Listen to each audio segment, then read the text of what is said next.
তো hello everyone, আজকে যে আমি নতুন যে ডেমোটা দেখাবো, এটাতে আমি কি দেখাবো, মোদি কেয়ারের স্টেরি ক্লিন। এটা আমাদের কি কাজে লাগে? ঘরের মধ্যে যে কোনো জীবাণু, যা যা জীবাণু ঘুরে বেড়ায় সেগুলো তোমার চোখে দেখতে পাই না, তো সেগুলো ক্লিন করার জন্য। এমনকি তোমরা যে ঘর মোছা যা যা ইউজ করো সব কিছুতে এটা কিন্তু জলের সাথে মিশিয়ে তোমরা জীবাণুমুক্ত করতে পারবে। এবার আমি তোমাদের ডেমোটা দেখাই যে কিভাবে এটা কাজ করে। প্রথমে আমি দুটো গ্লাসের মধ্যে জল নেব,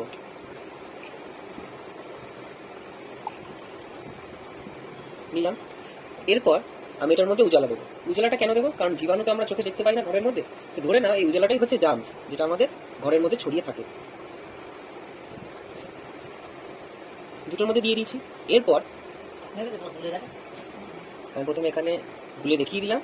এরপর আমি যেটা দেবো সেটা হচ্ছে বাজারে যে কোনো একটা চলতি একটা লিকুইড, যেটা ধরো আমরা ঘর মোছার জন্য ইউজ করি, সেটা আমি এখানে পুরো এক ছিপি দেবো। তো এটা আমি প্রথমে এই গ্লাসের মধ্যে দিয়ে দিলাম।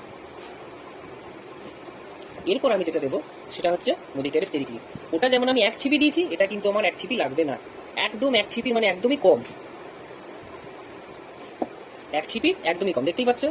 এটা আমি দিয়ে দিলাম এটাকে, ঠিক আছে। এরপর আমি এবার গুলে দেবো,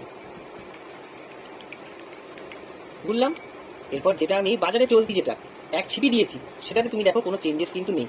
বাট মোদি কেয়ারের যে স্টেরি ক্লিনটা যেটা আমি এটার মধ্যে দিলাম, এটা কিন্তু ছিপির একদম কম, মানে আমি তোমাকে মাপটা দেখি, জাস্ট ছিপির এইটুকুতেই কিন্তু চেঞ্জেসটা পুরো তোমরা দেখতে পাচ্ছ।